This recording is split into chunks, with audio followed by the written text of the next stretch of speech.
querida irmã, a quem chegar este vídeo, desejo que a paz e o bem de Deus habitem no seu coração.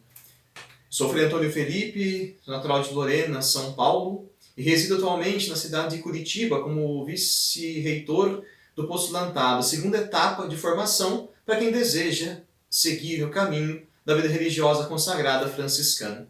E dando continuidade aos vídeos vocacionais, nós vamos falar hoje sobre o tema da castidade franciscana, tendo como base, de modo especial, o texto da Regra Não Bulada, capítulo 12. A Regra Não Bulada foi aprovada pelos frades no capítulo, na reunião dos frades, em 1221, portanto comemorando 800 anos neste ano. E o 12º capítulo diz assim: do mau olhar e da frequentação de mulheres. Todos os irmãos, onde quer que estiverem, para onde forem, cuidem-se do mau olhar e da frequentação de mulheres, e nenhum com elas se aconselhe e ande sozinho pelo caminho, ou com uma mesa do mesmo prato. No mesmo prato. Os sacerdotes falem honestamente com elas, ao lhes darem a penitência ou algum conselho espiritual. Jamais uma mulher seja recebida a obediência por algum irmão, mas dado o conselho espiritual, faça ela penitência onde quiser. E todos muito nos guardemos e tenhamos limpos nossos membros, pois diz o Senhor: quem olhar uma mulher cobiçando-a, já cometeu adultério em seu coração. E o apóstolo: ou ignorais que os vossos membros são templo do Espírito Santo? Por isso, quem violar o templo de Deus, Deus o destruirá.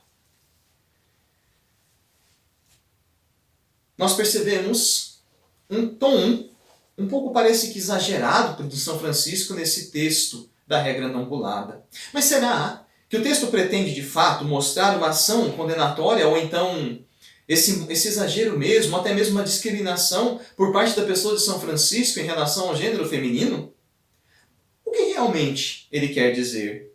Podemos também notar que a questão principal deste texto está em torno da pureza do olhar e da exigência de um olhar bom, sadio, casto.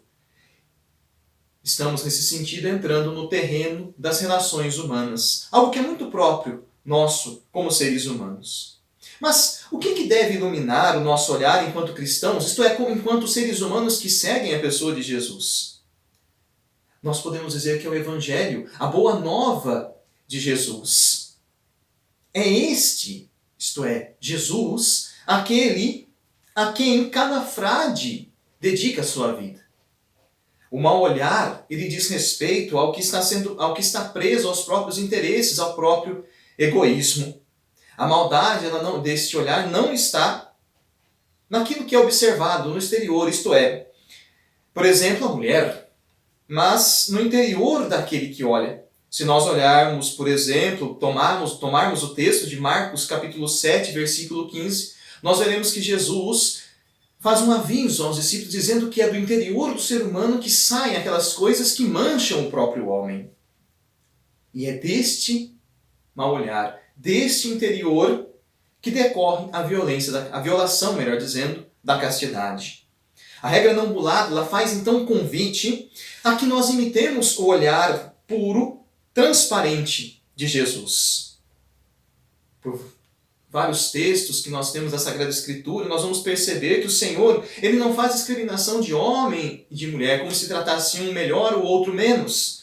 Não, ele prega a todos, ele dirige a todos o seu olhar. Inclusive no próprio Evangelho de Marcos, na passagem do jovem rico, diz que ele o olhou e o amou. O olhar de Jesus é repleto deste amor. A sua palavra também e a sua salvação. Deus dirige a sua palavra e a sua salvação a todos. Não se aposta de ninguém. É um modo de relacionar-se com as pessoas que é livre de todo egoísmo. Não está baseado, não quer transformar o outro com o próprio interesse. Como se a pessoa quisesse atingir um objetivo e todos fossem submetidos a qualquer coisa para que ele pudesse chegar a esse objetivo. Não. No que diz respeito à figura de São Francisco, vemos que o feminino aparece em toda a sua vida. A dimensão da mãe, filha e esposa. A mãe, nós temos a relação com a própria mãe dele, que nós percebemos. Ela liberta-o da prisão quando o pai o prende, enfim. diversas outras coisas que ele vai aprendendo de sua mãe, coisas boas. Sempre, claro, mesmo sabendo que ela também tinha suas limitações. E depois, essa relação com a mãe, Francisco transporar na relação com cada de cuidado que um frade deve ter para com o outro. Cuide um do outro como uma mãe. Nós temos também a questão da filha na relação de Francisco e Santa Clara, em que ela mesma se verá, plantinha do nosso bem-aventurado Pai Francisco, como podemos encontrar nos seus escritos. A figura da esposa, Francisco, as fontes dizem que Francisco desposa a senhora pobreza. Ele não desvaloriza o valor do matrimônio. Embora não tenha casado com ninguém propriamente, a senhora pobreza, a pessoa de Jesus, Francisco entrega todo o seu coração a ele.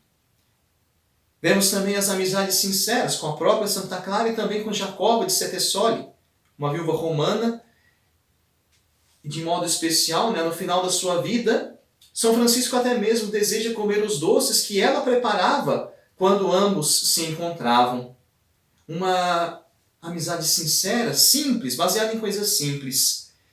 Ora, nós percebemos que a figura feminina não parece um problema na vida de São Francisco propriamente dito. São Francisco não faz pregações também somente a homens, mas a quem dele se aproxima e com quem ele se encontra. Tanto que nós podemos notar o surgimento da ordem franciscana secular, que permite a entrada de homens e mulheres, seja de que condição social forem, sejam casados ou não. Há relações saudáveis com o feminino na vida de São Francisco. Então por que esse tom duro da regra não bulada, capítulo 12, que nós escutamos no início? Nasce da convicção da necessidade do equilíbrio humano e espiritual e da consciência dos limites da fragilidade humana. Trata-se de relacionamentos saudáveis. Nós precisamos crescer nos nossos relacionamentos, mas não podemos esquecer da nossa fragilidade. Nós podemos relacionar com o outro, tratando como coisa ou então segundo os nossos próprios interesses. Francisco toma cuidado de integrar os sentidos e um propósito de vida. E é muito comum que o ser humano seja movido a propósitos e projetos. Qual o nosso? Qual o sentido da nossa vida? Qual o fundamento? O que nos impulsiona na nossa caminhada? Nós podemos dizer que para todo batizado, e de modo especial para o religioso que assume esse batismo de modo radical, é o seguimento de Jesus. É segundo esse projeto que nós construímos as nossas relações. Nós temos, por exemplo, a história de um monge que foi tomado como charlatão, embora não tivesse pecado propriamente contra a castidade. Vejamos. Uma vez, uma velha viúva rica, budista, leiga, muito piedosa, fervorosa na busca da iluminação, desejava ter tido um filho monge, mas nenhum dos filhos seguiu o caminho da perfeita iluminação. Decidiu adotar um monge. Construiu um pequeno eremitério num lugar silencioso e retirado, cercado de uma belíssima paisagem, longe dos burburinhos mundanos. Foi ao mosteiro mais próximo, ofereceu ao abade um eremitério. Ele prometeu cuidar do sustento e do bem-estar do monge que quisesse doar full-time, tempo integral, à meditação, e assim aplicar todas as suas forças somente na aquisição da iluminação. Recebeu do abade um monge de grande dedicação à contemplação, que meditava sem cessar, dia e noite, sem nenhum apego às coisas mundanas, sem nenhuma distração. A velha viúva estava satisfeita, mas depois de um ano quis ver o progresso de seu monge de adoção. Chamou uma empregada, belíssima e ansiosa a encontrar um marido, e lhe deu a seguinte tarefa: minha filha, o monge que mora naquele eremitério seria um bom partido para ti. Ele é bom e belo, cheio de saúde. É homem sério e reto. Vai seduzi-lo. Usa de todos os teus recursos femininos para que ele se apaixone por ti. Se o conseguires, ele que é meu monge adotado é teu. A moça, que já há muito tempo sentia uma grande atração e admiração pelo jovem monge, usou de todos os recursos para atraí-lo a si. Depois de uma semana de tentativa, achegou-se a velha mulher, em prantos e sem nada dizer, mostrou um pequeno bilhete escrito pelo monge. Ali havia um haikai, uma pequena poesia escrita em belíssimas letras chinesas, mais ou menos do seguinte teor: sou uma grande rocha, firme, impávida e fria, com seus fiapos, com a pedra da iluminação. O que quer esse raquítico cipózinho a se enroscar em mim com seus fiapos de tentáculos carentes e sem consistência? Ao ler essa poesia, a velha se encolerizou e disse numa voz surda, baixinha, mas cheia de determinação: alimentei por 1 ano um charlatão preguiçoso travestido de um monge. Incendiou o eremitério e expulsou o monge a golpe de caçarola. Nós percebemos que esse monge não falha naquilo que nós imaginamos que seja a castidade. Ele não falha com esse ideal de castidade que nós temos em mente. Então onde está o problema? Porque a viúva o acusa de charlatão, ele de fato não comete como nós imaginamos, esse erro contra a castidade. No entanto, o grande problema dessa história é a pobreza de relacionamento humano. O autodomínio, a castidade, não significa ausência de sentidos. Nós não vamos nos tornar pedras frias, mas diz respeito à transparência de relações. Trato o outro como pessoa, dom de Deus, mas não me aposto dele. Ao contrário, o monge trata a moça como cipózinho, como coisa.